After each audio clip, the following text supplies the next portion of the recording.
ನಮಸ್ಕಾರ, ಹೇಗಿದ್ದೀರಿ? ಇವತ್ತು ಅತ್ಯಂತ ವಿಶೇಷವಾದ ಸಂದರ್ಶನ. ನಮ್ಮ ಜೊತೆಗೆ ಕರ್ನಾಟಕ ರಾಜ್ಯದ ಘನತೆವೆತ್ತ ಮಾನ್ಯ ಉಪಮುಖ್ಯಮಂತ್ರಿಗಳು ಶ್ರೀಯುತ DK ಶಿವಕುಮಾರ್ ಅವರಿದ್ದಾರೆ. ಅವರು ಈ ಪ್ರಚಾರದ ಭರಾಟೆಯಲ್ಲೂ ಕೂಡ ನಮಗಾಗಿ ಸಮಯವನ್ನು ಮೀಸಲಿರಿಸಿದ್ದಾರೆ. ಅವರ ಜೊತೆಗೆ ಹೋಗ್ತಾನೆ ಒಂದು ಟ್ರಾವೆಲ್ ಶೋ ರೀತಿಯಲ್ಲಿ ಅವರನ್ನು ಹಲವು ಪ್ರಶ್ನೆಗಳನ್ನು ಕೇಳೋ ಪ್ರಯತ್ನ ಬಹಳ ಪ್ರಾಮಾಣಿಕವಾಗಿ ನಾನು ಮಾಡ್ತೇನೆ. ಸರ್, ಬಹಳ ಪ್ರೀತಿಯ ಸ್ವಾಗತ. ನಮಸ್ಕಾರ ಸರ್. ನಮಸ್ಕಾರ. ಹೇಗಿದ್ದೀರಿ ಸರ್? ಫೈನ್ ಸರ್, ಒಂದು small observation, please correct me if I am wrong. ಕಳೆದ ಸಲ ಇದೇ ತಿಂಗಳು, ಕಳೆದ ವರ್ಷ ವಿಧಾನಸಭೆ ಚುನಾವಣೆಯ ಭರಾಟೆ ಸಿಕ್ಕಾಪಟ್ಟೆ ಜೋರಾಗಿತ್ತು. ಆಮೇಲೆ ನೀವು ಭಾಳ ಸ್ಪಷ್ಟವಾಗಿ ಹೇಳಿದ್ರಿ ಸರ್, 136 ಸೀಟ್ಗಳು ಬಂದೇ ಬರುತ್ತೆ ಅಂತ ಹೇಳಿದ್ರಿ. ಆಮೇಲೆ ಹಲವು ರಣತಂತ್ರಗಳ ಮೂಲಕ ನೀವು BJPನ ಕಟ್ ಕೂಡ ಹಾಕಿದ್ರಿ. PCM ಆಗಿರ್ಬೋದು, 40% ಆಗಿರ್ಬೋದು, ಎಲ್ಲ ಆಗಿರ್ಬೋದು. ಆ ಮೊಹೋಲೆ ಒಂಥರ, ಆ ವೈಬ್ರೇಷನ್ನೇ ಒಂಥರ ಅದ್ಭುತ. ಈ ಸಲ ಅದೇ ಏಪ್ರಿಲ್ ತಿಂಗಳಲ್ಲಿ ನಾವಿದ್ದೇವೆ. ಇವಾಗ ಹೇಗಿದೆ ಕರ್ನಾಟಕ ರಾಜ್ಯದಲ್ಲಿ MP ಚುನಾವಣೆಯಲ್ಲಿ ಅಂತ ನಮಗನ್ಸುತ್ತೆ? ನೋಡಿ, ಒಂದು ಯಾವುದೇ ಪಾರ್ಟಿಗೆ, ಇಲ್ಲ BJP ಇರ್ಬೋದು, ಕಾಂಗ್ರೆಸ್ ಆಗಿರ್ಬೋದು, ಜನತಾದಳ ಆಗಿರ್ಬೋದು, ಚುನಾವಣಾ ಸಂದರ್ಭದಲ್ಲಿ ನಮಗೆ ಜನರುಗಳ ಬಗ್ಗೆ ವಿಶ್ವಾಸ, ಪ್ರಜೆಗಳೇ ಅವರು ನಮ್ಮ ದೇವರುಗಳು ಅಂತ ನಾವೆಲ್ಲ ಹೊರಟಿದ್ದೀವಿ. ಪ್ರಜಾಪ್ರಭುತ್ವದ ವ್ಯವಸ್ಥೆ ಇಲ್ಲಿ ಎಂಥ ಪರಿಸ್ಥಿತಿ ಇದ್ದೀವಿ ಅಂತಂದರೆ, 2023ಕ್ಕಿಂತ 2024ರಲ್ಲಿ ದೊಡ್ಡ ಆತ್ಮವಿಶ್ವಾಸ ನಮಗೆ ಮೂಡಿದೆ. More strength, more vibrant, more strong, more committed. So ಮೂಡಿದೆ. ಯಾಕೆ ಅಂದರೆ ನಾವು 2023 ನಮ್ಮ ದಿಕ್ಕನ್ನು ತೋರಿಸಿ ನಾವು ಈ ದಿಕ್ಕಿನಲ್ಲಿ ನಡಿತೀವಿ ಅಂತ ಹೇಳಿ ಈ ಚುನಾವಣೆಯನ್ನು ನಡೆದು, ಈಗ ಸ್ವಾತಂತ್ರ್ಯ ಪೂರ್ವದಲ್ಲಿ ಸ್ವಾತಂತ್ರ್ಯ ಹೋರಾಟಕ್ಕೆ ಯಾವ ರೀತಿ ಜನ ನಮಗೆ ಬೆಂಬಲ ವ್ಯಕ್ತಪಡಿಸಿದ್ರು ಕಾಂಗ್ರೆಸ್ ಪಾರ್ಟಿಗೆ, ಹಂಗೆ ಈ ರಾಜ್ಯದಲ್ಲಿ ಒಂದು ಸ್ವಾತಂತ್ರ್ಯ ಸಿಗಬೇಕು, ದುರಾಡಳಿತ ಹೋಗಬೇಕು ಅಂತೇಳಿ ಜನ ವಿಶ್ವಾಸವನ್ನು ವ್ಯಕ್ತಪಡಿಸಿ ಸ್ವಾತಂತ್ರ್ಯ ಬಂತು, ಪ್ರಜಾಪ್ರಭುತ್ವ ಬಂತು. ಅದಾದ ಮೇಲೆ ಏನು ಮಾಡ್ತು ಅನ್ನೋದು ಮುಖ್ಯ. ಹಂಗೆ ನಮ್ಮ ಸರ್ಕಾರ, ನಾನು, ಸಿದ್ದರಾಮಯ್ಯನವರು ಮತ್ತು ಜನ, ನಾವು ನಮ್ಮ ಪಾರ್ಟಿಯವರು ಏನು ಮಾತು ಕೊಟ್ಟಿತ್ತೋ ಆ ಮಾತನ್ನು ಉಳಿಸ್ಕೊಂಡು ಆ ಕಾನ್ಫಿಡೆನ್ಸ್ನಿಂದ ಇವತ್ತು ನಾವು ಅವ್ರ ಮುಂದೆ ಹೋಗ್ತಾ ಇದ್ದೀವಿ. ನಮ್ಮ ಮೇಲೆ BJPಯವರಿಗೆ ನಮ್ಮ ಮೇಲೆ ಏನು ಹೇಳಕ್ಕಿದೆ? BJPಯವ್ರು ಯಾರೋ ಕ್ಯಾಂಡಿಡೇಟ್ಗಳಿಗೆ ಓಟ್ ಕೇಳ್ತಾ ಇಲ್ಲ. ಅವ್ರ ಕ್ಯಾಂಡಿಡೇಟ್ ನನಗೆ ಓಟ್ ಹಾಕಿ ಅಂತ ಒಬ್ಬನು ಕೇಳ್ತಾ ಇಲ್ಲ. ಮೋದಿಯವರೇ ಕ್ಯಾಂಡಿಡೇಟ್ಗಳಿಗೆ ಹಾಕಿ ಅಂತ ಓಟ್ ಹಾಕಿದ್ರು. ಯಾಕೆಂದರೆ ಮೋದಿಯವರು ಕೂಡ ತನ್ನ ವರ್ಚಸ್ ಕಡಿಮೆ ಆಗ್ತಾ ಇದೆ ಅಂತೇಳಿ ಕ್ಯಾಂಡಿಡೇಟ್ ಹೆಸರನ್ನ ತೆಗೆದುಕೊಂಡದ್ದು ನಾನು ಮೊದಲನೇ ಬಾರಿಗೆ ಆ ಶಿವಮೊಗ್ಗದಲ್ಲಿ ನಾನು ನೋಡಿದ್ದೇನೆ. ಸೊ ಆಮೇಲೆ ಕ್ಯಾಂಡಿಡೇಟ್ಗಳು ನನಗೆ ಓಟ್ ಕೊಡಿ ಅಂತ ಕೇಳ್ತಾರ, ಮೋದಿ ಕೈ ಬಲಪಡಿಸಿ, ಮೋದಿಗೆ ಓಟ್ ಹಾಕಿ ಅಂತ ಕೇಳ್ತಾವ್ರೆ. 10 ಜನನೋ 14 ಜನನೋ ಕ್ಯಾಂಡಿಡೇಟ್ಗಳನ್ನ ಚೇಂಜ್ ಮಾಡಿದ್ರಲ್ಲ BJPಯವರು.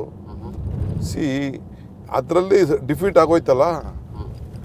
ದಿ ಚೇಂಜ್ ಆಫ್ ದಿ ಕ್ಯಾಂಡಿಡೇಟ್ಗಳನ್ನು ಬದಲಾವಣೆ ಮಾಡಲಾಗಿ ಅವರು ಸೋಲನ್ನು ಆಗಲೇ ಒಪ್ಕೊಂಡಿದ್ದಾರೆ. ಈ ಕ್ಯಾಂಡಿಡೇಟ್ ಸೆಲೆಕ್ಷನ್ ತಗೊಳ್ಳಿ ಸರ್. ಕಾಂಗ್ರೆಸ್ನಲ್ಲಿ ಔಟ್ ಆಫ್ 28 ಕಾನ್ಸ್ಟಿಟ್ಯೂನ್ಸೀಸು ಸರಿಸುಮಾರು 11 ಕಾನ್ಸ್ಟಿಟ್ಯೂನ್ಸೀಸ್ಗಳಲ್ಲಿ ಮಂತ್ರಿಗಳ ಮಕ್ಕಳು, ಬಹಳ ಮುಖ್ಯವಾಗಿ ಮಂತ್ರಿಗಳನ್ನು ಕೇಳಿದರೆ ಮಂತ್ರಿಗಳ ಮಕ್ಕಳು, ಅವರನ್ನು ಆಯ್ಕೆ ಮಾಡುವಂಥ ಪ್ರಕ್ರಿಯೆ ಕಾಂಗ್ರೆಸ್ನಲ್ಲಿ ನಡೀತು. ಆ ಜಾಗದಲ್ಲಿ ಒತ್ತಾಯ ಮಾತ್ರ ಇತ್ತ, ಒತ್ತಡವಿತ್ತ, ಅಥವಾ ಅದು ಪಾರ್ಟಿಯ ಡಿಸಿಷನ್ ಹೌದು ನಿಜವಾ, ಅಥವಾ ಅಲ್ಲಿ ನಮಗೆ ಅಭ್ಯರ್ಥಿಗಳ ಕೊರತೆ ಇತ್ತ? ನೋಡಿ, ಎಕ್ಸೆಪ್ಟ್ ನಮ್ಮ ಪ್ರಿಯಾಂಕಾ ಜಾರಕಿಹೊಳಿ, ಸತೀಶ್ಗೇನು ಇಷ್ಟ ಆಗಿರಲಿಲ್ಲ. ನಾವೇ ರಿಕ್ವೆಸ್ಟ್ ಮಾಡಿದ್ವು, ಯಾಕೆಂದರೆ ಹಿಂದೆ ಸತೀಶ್ಗೆ ರಿಕ್ವೆಸ್ಟ್ ಮಾಡಿತ್ತು. ಸೊ ನಾವು ಸತೀಶ್ನ ಎಲೆಕ್ಷನ್ ನಿಲ್ಸಕ್ಕೆ ಇಷ್ಟ ಇಲ್ಲ. ಅದೊಂದು ಕೇಸು ನಾವೇ ಸತೀಶ್ ಮೇಲೆ, ಅವ್ರ ಮೇಲೆ ಒತ್ತಡ ಹಾಕಿದ್ವು. ಅದು ಬಿಟ್ಟರೆ ಎಲ್ಲ ಕ್ಯಾಂಡಿಡೇಟ್ಸು ಏನು ನಮ್ಮ ಫ್ಯಾಮಿಲಿ ಮೆಂಬರ್ಸಲ್ಲಿ ನಿಂತಿರಲ್ಲ, ಅವರೆಲ್ಲ ಪಬ್ಲಿಕ್ ಸರ್ವಿಸಲ್ಲಿದ್ದರು. ಆ ಕ್ಷೇತ್ರದಲ್ಲಿ ಕಾರ್ಯಕರ್ತರುಗಳಾಗಿ ಕೆಲಸ ಮಾಡ್ತಾಯಿದ್ರು.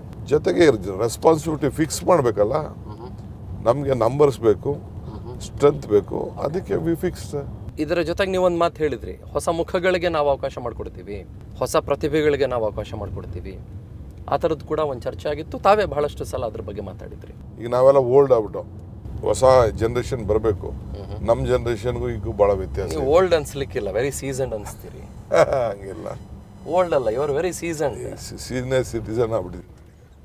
ಸೀನಿಯರ್ ಸಿಟಿಸನ್ ಆಗಿಲ್ಲ ತಾವು, ಸೀಸನ್ಡ್ ಪಾಲಿಟಿಷಿಯನ್ ಆಗಿದ್ದೀರಿ ಮತ್ತು ಇನ್ನಿತರರಿಗೆ ಮಾರ್ಗದರ್ಶಕರಾಗಿದ್ದೀರಿ, ಇನ್ನಿತರನ್ನ ಗೈಡ್ ಮಾಡ್ತೀರಿ. You are the driving force behind this.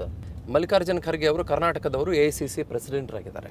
ಅವರು ಕಲಬುರಗಿಯಲ್ಲಿ ನಿಂತಿದ್ದಿದ್ರೆ ಇನ್ನೂ ಒಂಚೂರು ಕಳೆಗಟ್ಟೋದು ಅಂತ ನಾವೇನು ಕರಿತೀವಿ, ವೈಬ್ರೆನ್ಸಿ ಅಂತ ನಾವೇನು ಕರಿತೀವಿ, ಅದು ಸಂಪೂರ್ಣ ಬದಲಾಗಿ ಬಿಡಬಹುದಾಗಿತ್ತು. ಅವರು ವಿರೋಧ ಪಕ್ಷದ ನಾಯಕರಿದ್ದಾರೆ, ರಾಜ್ಯಸಭೆಯಲ್ಲಿ ಭಾಳ ಎಫೆಕ್ಟಿವ್ ಆಗಿ ನಡೆಸ್ತಾ ಇದ್ದಾರೆ. ಇಡೀ ದೇಶ ಪ್ರಚಾರ ಮಾಡಬೇಕು. ರಾಧಾಕೃಷ್ಣರವರು ಬ್ಯಾಕ್ ಡೋರಲ್ಲಿ ಪ್ರತಿಯೊಂದು ಕೆಲಸನೂ ಅವ್ರ ಕೆಲಸ ಕ್ಷೇತ್ರದಲ್ಲಿ ಅವರು ಮಾಡ್ತಾಯಿದ್ರು. ನಾನು ನಮ್ಮ ಜನಾರ್ದನ್ ಪೂಜಾರಿ ಅವರು 20 ವರ್ಷದಿಂದನೇ ರಾಧಾಕೃಷ್ಣನ ನಾವು ನಮ್ಮ ಅರ್ಬನ್ ಇದಕ್ಕೆ ಬೀದರ್ ನಿಲ್ಲಿಸಬೇಕು ಅಂತ ಯೋಚನೆ ಮಾಡಿದ್ದು.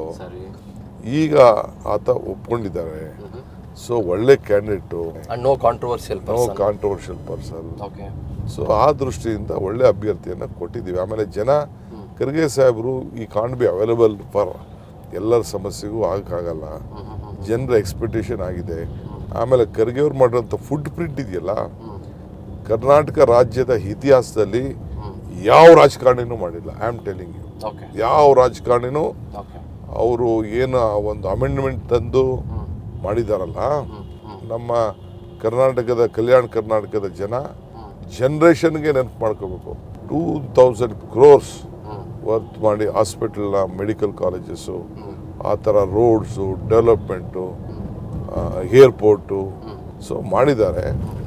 ಸೊ ಅದನ್ನು ಜನ ಇವತ್ತು ಅರ್ಥಕೊಳ್ಬೇಕಾಗಿದೆ. ಅನುಕ್ಷಣದ ಸುದ್ದಿಗಳಿಗಾಗಿ ವಿಸ್ತಾರ ನ್ಯೂಸ್ ಯೂಟ್ಯೂಬ್ ಚಾನೆಲ್ ಸಬ್ಸ್ಕ್ರೈಬ್ ಮಾಡಿ. ಹೊಸ ಸುದ್ದಿಗಳ ನೋಟಿಫಿಕೇಶನ್ಗಾಗಿ ಬೆಲ್ ಐಕಾನ್ ಕ್ಲಿಕ್ ಮಾಡಿ. ಲೇಟೆಸ್ಟ್ ಅಪ್ಡೇಟ್ಸ್ಗಾಗಿ www.vistaranews.com ವೆಬ್ಸೈಟ್ಗೆ ವಿಸಿಟ್ ಮಾಡಿ. ಅಂಗೈಯಲ್ಲೇ ಜಗತ್ತಿನ ಸುದ್ದಿ ತಿಳಿಯಲು ವಿಸ್ತಾರ ನ್ಯೂಸ್ ಕನ್ನಡ ಆಪ್ ಡೌನ್ಲೋಡ್ ಮಾಡಿ.